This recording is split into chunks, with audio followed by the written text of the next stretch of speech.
শোনো না, তুমি কি এক্ষুনি কাজে বের হবে? হ্যাঁ, বের হব তো।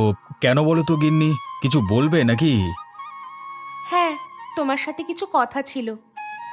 যা বলবে তাড়াতাড়ি বলে ফেলো গিন্নি। আমাকে আবার এক্ষুনি কাজে বেরোতে হবে। শোনো না, বলছি আমার না এখানে থাকতে আর ভালো লাগে না। সে কি গিন্নি, তোমার আবার কি হলো? এখানে থাকতে ভালো লাগে না মানে?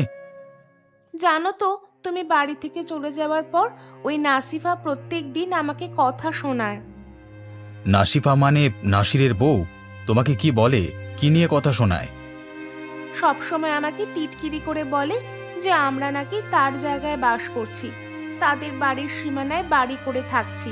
তুমি বলো, প্রতিদিন এরকম টিটকিরি শোনবার কোনো মানে হয়? আরে গিন্নি, তুমি এসব কথা কানে নাও কেন? বাইরের লোক কি বললো তাতে কি আসে যায় বলো? আসলে আমাদের বাড়ির সীমানাটা একটু বেশি তো, তাই জন্য ওদের চোখে লাগে। না গো, আমি বিশেষ ওদের কোনো কথায় কান দিই না, কিন্তু কতক্ষণ এসব কথা সহ্য করা যায় বলো তো? সবকিছুর তো একটা সীমা থাকে, তাই না? যাই হোক গিন্নি, তুমি ওদের দিকে বেশি তাকিও না।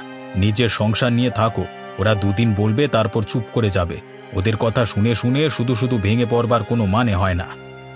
কিন্তু গায়ে পড়ে ঝগড়া করলে কারই বা ভালো লাগে বলো?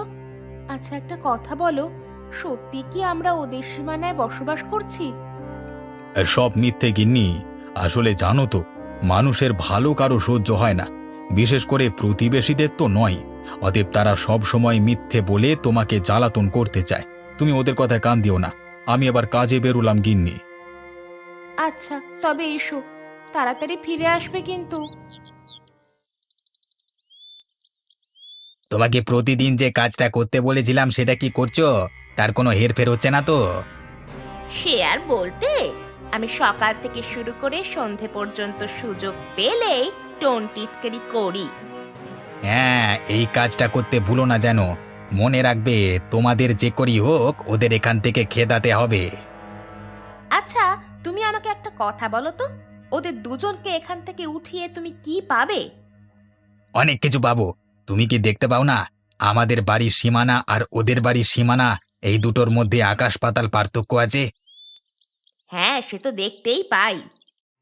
তাহলে আমি থাকতে ওদের বাড়ির এত বড় সীমানা হতে পারে না। আমি যে করি হোক আমাদের নিজেদের বাড়ির সীমানা অনেকটা বাড়াবোই বাড়াবো। কিন্তু ওরা তো এই কাজ করতে বাধা দেবে, যদি ওরা পঞ্চায়েতে গিয়ে আমাদের নামে অভিযোগ করে। কি অভিযোগ করবে? এই বাড়ির বা জায়গা জমির কোনো কাগজপত্র ঠিকঠাক আছে?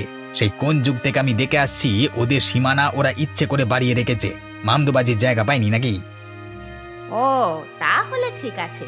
যদি ওরা অভিযোগ করবার কোনো সুযোগ না পায়, তাহলে আমি আমার টোন টিটকিরির পরিমাণ আরো বাড়াবো। হ্যাঁ, আমি তোমাকে সম্পূর্ণ ক্ষমতা দিচ্ছি। মুখে যা আসে তাই বলে ফেলো। এমন জ্বালাতন করো ওদের যাতে কয়েকদিনের মধ্যেই তারা এই জায়গা ছেড়ে অন্য জায়গায় চলে যায়। হে, আর তাহলেই আমরা ওদের জায়গাটাকে দখল করে নিতে পারবো।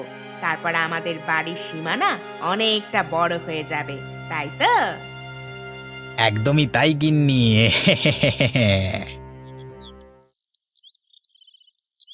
কিরে ফড়িং, তোকে যে আমি একটা দায়িত্ব দিয়েছিলাম, সেই দায়িত্বটা তুই পালন করতে পারলি? আগে কি দায়িত্ব বাবু? আমি সত্যি একদম ভুলে গেছি। আপনি যদি আরেকটিবার মনে করিয়ে দেন। আমি তোকে বলেছিলাম এইখানে এমন একটা লোকের জায়গা খুঁজতে, যে জায়গাটায় আমি আমার মালপত্র রাখবার জন্য একটা ভালো দেখে আড়ত তৈরি করতে পারি, যেখানে অনেক লোক কাজ করবে। এরকম জায়গা তো গ্রামে অনেক খালি পড়ে আছে বাবু। খোঁজবার আর কি আছে? আপনি যে জায়গাটা চান সেটা বলুন, আমি সেই জায়গাটা আপনার করে দেওয়ার ব্যবস্থা করছি। না রে, তুই বুঝতে পারছিস না। আমি ঠিক এমন একটা জায়গা চাচ্ছি, যে জায়গাটা মানে, আচ্ছা আমি তোকে সত্যি কথাই বলি, ওই আসিফ এবং নাসিরের বাড়ির জায়গাটা আমার খুব পছন্দ। বাহ বাবু, আপনার পছন্দের তো তুলনা নেই। ওরা দুজনই তো গরিব। তাছাড়া আসিফের বাড়ির জায়গাটা প্রয়োজনের তুলনায় অনেকটাই বড়। চাষাভুষো মানুষ অত বড় জায়গা নিয়ে কি করবে? আপনি শুধু অনুমতি দিন, আমি দলবল নিয়ে গিয়ে ওদের দুজনকে ঘরছাড়া করে দেব। এত তাড়াতাড়ি করলে হবে না। ধীরে ধীরে এক এক করে ওদের দুজনকে ওখান থেকে ওঠাতে হবে। তারপর জায়গাটা আমরা দখল করে নেব। এখন কিভাবে কি করবি সেই পরিকল্পনা তুই কর। বাবু, আপনি হয়তো জানেন না, ওই নাসির তো আসিফের জায়গাটা অধিকার করবার জন্য তার পেছনে সবসময় লেগে আছে, দিন রাত ওদেরকে কথা শোনায়। এখন যদি নাসিরকে আমরা আমাদের দলে টানতে পারি, তাহলে আসিফকে ওখান থেকে ওঠানো বিশেষ শক্ত কাজ হবে না। হি হি। তাহলে তুই তাই কর ফড়িং, সমস্ত দায়িত্ব আমি তোর উপর দিলাম। কয়েকদিনের মধ্যেই ওই জায়গাটা আমার চাই চাই। হ্যাঁ মানে বাবু, আমার হাতটা একটু চুলকাচ্ছিল। পাবি পাবি, আগে কাজটাকে শেষ কর, তোকে ঠিক সময়ে ঠিক জিনিসটা আমি দেব। আচ্ছা পায়েল, আমি চললাম, তুমি থালা বাসনগুলো মেজে নিয়ে বিশ্রাম নাও, কেমন? দেখো রে দেখো, আমাদের চাষার বড়লোক বউ চলে এসেছে। তা বলি বাবু, বাড়ির অত বড়ই যখন সীমানা, তখন তো নিশ্চয়ই অনেক পয়সা আছে। তাহলে তো নিজে না খাটাখাটনি করে একটা কাজের লোক রাখলেই তো হয়। ওই নাটক সবার জানা হয়ে গেছে। শোনো নাসিফা, তুই এবার একটু বেশি বাড়াবাড়ি করে ফেলছিস। প্রতিদিন তোর কথা আমার সহ্য হয় না। তুই একা পেলেই আমাকে এইসব উল্টোপাল্টা কথা শোনাস। কেন রে, কি ক্ষতি করেছি তোর? ও মা, আমি আবার তোমাকে কি বলতে গেলাম? এখন দেখছি এখানে নিজের মনে মনে কথাও বলা যাবে না। বাবা রে বাবা, দিনকাল কি পড়লো! তুই কথাটা আমাকে শুনিয়েই বলেছিস। সমস্ত কিছুর একটা সীমা রাখ। যদি আমি মুখের ওপর কথা শোনাই, তাহলে তোর খুব ভালো লাগবে তো? পড়লো কথা হাতের মাঝে, যার কথা তার গায়ে বাজে। ঢং দেখলে আর বাঁচা যায় না। বলি, সীমা কি তোমরা রেখেছ? এই যে নিজের বাড়ির সীমানা এতটা বাড়িয়ে রেখেছ, এটা ঠিক? হ্যাঁ ঠিক, কারণ এই বাড়ির সীমানায় আমরা চুরি করে বাড়াইনি। আমাদের বাড়ির সীমানায় প্রথম থেকেই এতটাই আছে। প্রমাণ কিছু আছে? কাগজপত্র কিছু আছে? আজকাল দেখছি চোরের মায়ের বড় গলা। মুখ সামলে কথা বল। তুই তো প্রতিদিন এত ফটর ফটর করিস, তোর কাছে কিছু প্রমাণ আছে? আমি তো আর চুরি করে সীমানা বাড়াইনি, অতএব আমার প্রমাণ রাখার কোনো প্রয়োজন নেই। যারা চাষাভুষো মানুষ হয়েও বাড়ির এতটা সীমানা করে, সন্দেহ তাদের প্রতি লোকেরা করে থাকে। কে কি সন্দেহ করলো সেটা আমার দেখার বিষয় নয়। আমি নিজেরটা নিয়ে থাকতেই বেশি সন্তুষ্ট। যাদের কম কম আছে, তাদের তো লোকের দেখে একটু চোখ লাগবেই। কি এত বড় কথা? আমাদের কম কম আছে বলে আমাদের ছোট করা? আজকেও বাড়িতে আসুক, আমি সমস্ত কথা বলবো। এতক্ষণও আমাকে এতগুলো কথা শোনাচ্ছিল, তাতে সব ঠিক ছিল। আমি যেই একটা কথা বলেছি, অমনি পালিয়ে গেল। আরে ও আসিফ, কোথায় চললে? একবার এসো এইদিকে, তোমার সাথে দুটো গল্প করি, সময় আছে? হ্যাঁ, দুপুরে বাড়িতে খেয়ে এলাম, এরপর আবার কাজ করব। একটু পরে গেলেও অসুবিধে নেই, রোদটা একটু পড়ুক। তা বলো বাবা, দিনকাল তোমার কেমন চলছে? না কাকা, দিনকাল তেমন ঠিকঠাক চলছে না। কেন, চাষবাস করে সংসার তেমন চলছে না বুঝি? না কাকা, সবজি ফসল ফলিয়ে আমি বেশ ভালোভাবেই দিন কাটাতে পারছি, কিন্তু লোকজনের হিংসা আমার প্রতি যেন বেরিয়ে চলেছে, তাই জন্য বিশেষ ভালো লাগে না। শোন আসিফ, লোকজনের কথায় অত কান দিস না। তোর বেশি বাসা থাকলে আর তোর কিছু উন্নতি হলেই তাদের চোখ টাটাবে, গা জ্বলবে। তাদের কথা শুনে চলতে গেলে তোর সংসার ভাঙবে, শরীরটাও ভাঙবে। তা তুমি যা বলেছ কাকা, সারাদিন মনে হয় বুকের উপর একটা পাথর বোঝা হয়ে আছে, সবসময় নিজেকে দোষী মনে হয়। তুমি বলো তো কাকা, প্রতিবেশীরা যদি সারাদিন পেছনে লেগে থাকে এবং তাদের মন মানসিকতাই এরকম থাকে যে আমাদের ওখান থেকে উঠিয়ে দেবে, তাহলে তার ভালো লাগে? প্রতিবেশী বলতে তুই নাসিরের কথা বলছিস তো? ওটা একটা উজবুক, প্রচুর হিংসুটে ছেলে, কাউকে সম্মান করতে জানে না। আর ওর বউটা হয়েছে একদম ওর মতো। তুই ওদের কথায় কান দিস নিকো। হ্যাঁ গো কাকা, আমার বউকে একা পেলেই শুধু টোন টিটকারি করবে। আমার বউও সারাদিনের ক্লান্তির পর এসব কথা শুনে মন খারাপ করে বসে থাকে। এই তো আজকে সকালে আমাকে বলছে যে এখানে থাকতে নাকি ওর আর ভালো লাগছে না। ওই ভুলটি করিস না আসিফ, একবার যদি এখান থেকে উঠে যাস তাহলে আর কোনো দিন তোর বাড়ির সীমানায় ঢুকতে পারবি না। ও তোদেরকে এরকম হেনস্থা করছে কারণ তোর বাড়ির সীমানার প্রতি ওর লোভ আছে। একদমই ঠিক বলেছ কাকা, সেই কারণেই মাঝে মাঝে তোর বউকে উত্তর দিতে বলবি ঘুরিয়ে। একবার দুবার কথা না শুনিয়ে দিলে ওরা পেয়ে বসে মাথায় উঠবে, বুঝলি? ঠিক আছে কাকা, তুমি যেমনটা বলবে। আমি দেখি পরিস্থিতি কতটা সামাল দিতে পারি, তারপর আমি সমস্তটা তোমাকে বলবো, কেমন?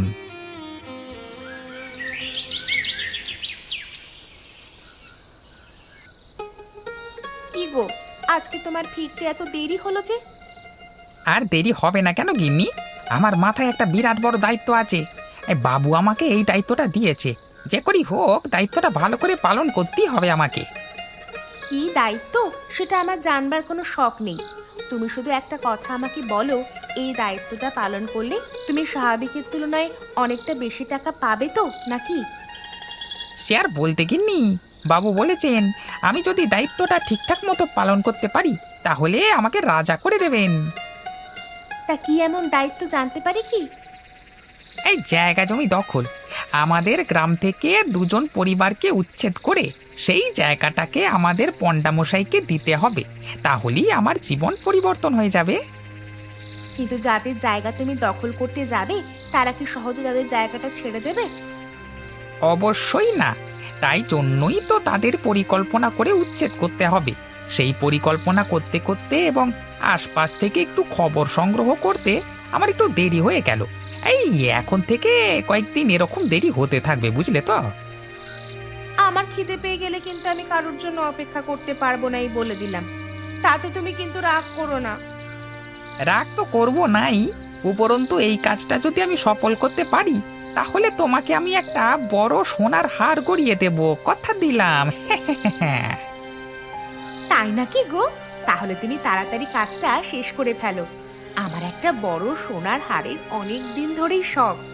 এবার হয়তো এই শখটা পূরণ হতে পারে, বলো?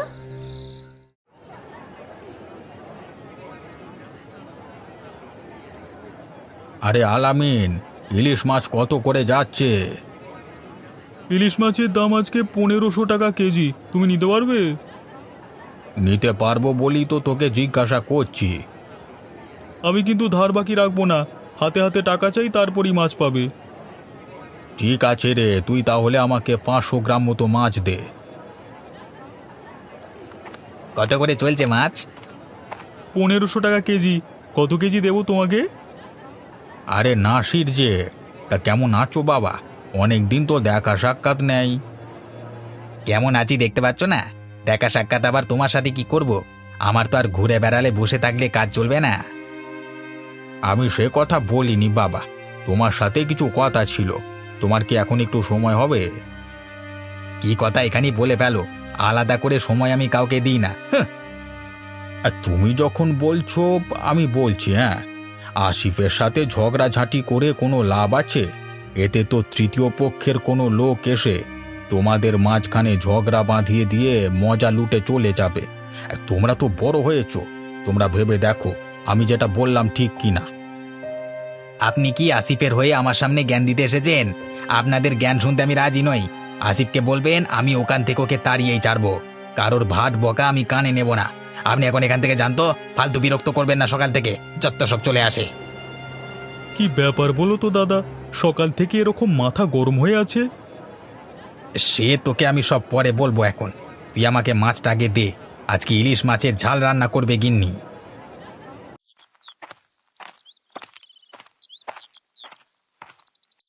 কই আসিফ, কোথায় গেলে? বাড়িতে আছিস নাকি কোথাও গেছিস? হ্যাঁ,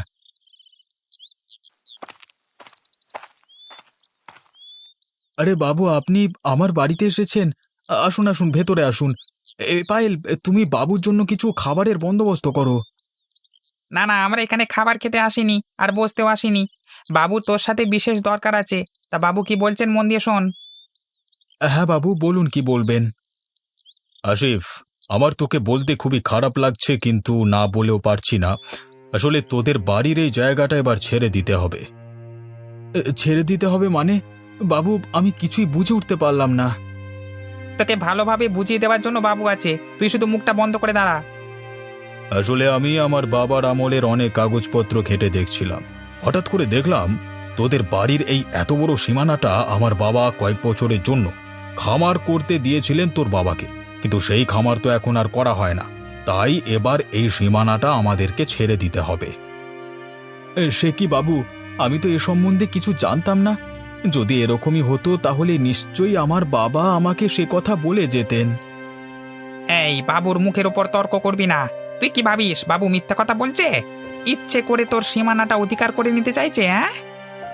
আসলে তা নয় বাবু, আমি তো ছোটবেলা থেকেই জানি যে আমাদের বাড়ির এত বড় সীমানাটা আমাদের, এতে কারোর কোনো অধিকার নেই। কাগজপত্র দেখাতে পারবি? কাগজপত্র কোথায় পাবো বাবু? আমরা যে গরিব মানুষ, কোথা থেকে যে কি করতে হয় আমরা তো জানি না। তুই গরিব মানুষ এটা মানবি, আর বাবুর বাবা যে তোদের এই সীমানাটা কিছুদিনের জন্য খামার করতে দিয়েছিলেন সেটা তুই মানবি না, তাই তো? শোন আসিফ, আমি তোর সাথে ঝগড়া করতে আসিনি। তোরা ভালোই ভালোই এই জায়গাটা ছেড়ে চলে যা, আর নচেত এই সীমানাটা আমাকে দিয়ে দে। আসলে কি জানিস তো, এখানে এমন একটা ব্যবসা করব, তার জন্য এমনিতেই তোরা থাকতে পারবি না। সারাদিন লোকজনের হইচই, তাই জন্যই আমি জায়গাটা ছেড়ে চলে যেতে বলছি। বেশ, তাহলে আমরা চলি আসিফ। একটু সময় মতো জায়গাটা ছেড়ে এখান থেকে চলে যাস, কেমন? আর তা না হলে আমাকে জোর জবরদস্তি করতে হবে।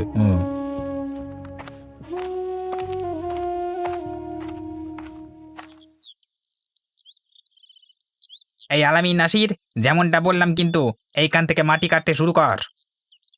ঠিক আছে দাদা, তুমি শুধু দাঁড়িয়ে দাঁড়িয়ে দেখো আমরা দুজনে কত তাড়াতাড়ি কাজটা শেষ করছি।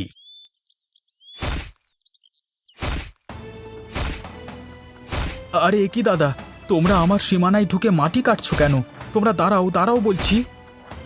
এই কারোর কথায় কান দেওয়ার কোনো দরকার নেই, তোরা মাটি কাটতে থাক। দাদা, তোমরা আমাদের সাথে এমনটা করছো কেন? আমাদেরকে কষ্ট দিয়ে তোমাদের কি লাভ? নাটকটা কম কর। দুদিন আগে এসেই তোদেরকে এই জায়গা ছেড়ে চলে যেতে বলেছিলাম, যাসনি কেন? তোর জন্য কি কাজগুলো আটকে থাকবে? তুই কোন মহারাজা রে?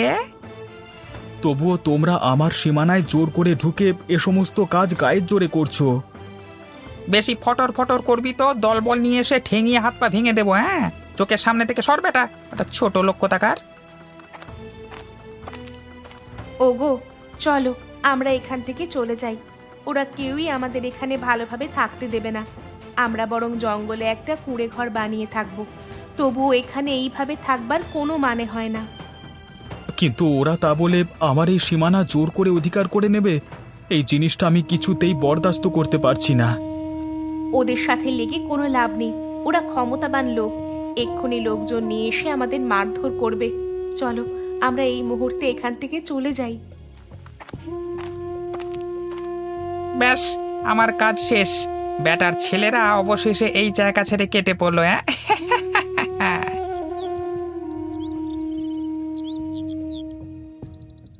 আমিরকা, বাড়িতে আছো? আমিরকা, একটু বেরিয়ে এসো না, তোমার সাথে খুব দরকার আছে গো, ভীষণ বিপদে পড়ে গেছি। কি ব্যাপার নাসির, তুই হঠাৎ আমার কাছে এসেছিস কেন? কাকা, তোমার সাথে বিশেষ দরকার ছিল। কিন্তু আমার কাছে তো এখন সময় নেই, তুই যা বলবি কালকে এসে বল। কাকা কাকা কাকা, আমাকে তাড়িয়ে দিও না দয়া করে, খুব বিপদে পড়ে তোমার কাছে এসেছি। আচ্ছা বল, কি দরকার শুনি। কাকা, ওই ইউসুফ পান্ডা এরপর আমার পেছনে লেগেছে আমাকে ওই জায়গা ছেড়ে উঠিয়ে দেওয়ার জন্য। তারা এবার আমার বাড়ির সীমানাটা নিজেদের করে নিতে চায়। আমি অনেক আগেই সেটা জানতাম, শুধু এত দেরি করলো কেন সেটাই ভাবছিলাম। এখন আমি কি করব কাকা? আমি কি বলবো বল, ওই ইউসুফের সাথে হাত মিলিয়ে যখন আসিফকে তোরা উচ্ছেদ করে তাদের বাড়ির সীমানা দখল করে নিলি, তখন মনে ছিল না এখন আমার কাছে এসেছিস সাহায্য চাইতে? কাকা, তুমি একটা কিছু উপায় বলে দাও না গো, না হলে যে আজকে ওরা আমাকে আর আমার স্ত্রীকে ঘর থেকে বের করে দেবে, না হলে যে লোক লাগিয়ে আমাদের মারধর করবে। আমার কাছে পরামর্শ দেবার মতো কিছু নেই। সেদিন বাজারেও আমি বলবার চেষ্টা করেছিলাম, যদি তুই আর আসিফ আজকে মিলেমিশে থাকতিস তাহলে কোনো তৃতীয় পক্ষ এসে তোদের পেছনে লাগতে পারতো না। এখন আর কিছু করবার নেই, তুই এখান থেকে আয়, আর বিরক্ত করিস না। গিন্নি, সত্যি কথা বলতে এই জায়গায় বসবাস করবার আনন্দই আলাদা। কোনো রকম বদমাশ লোকেরা আর যাই হোক এই জঙ্গলে বসবাস করতে আসবে না। আসিফ দা ভেতরে আছো, একবার বেরিয়ে এসো না।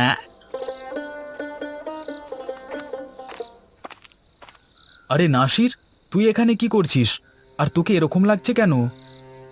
দাদা, ওই ইউসুফ পান্ডা আমাকেও আর থাকতে দিল না, ওখানে বের করে দিল আমাকে।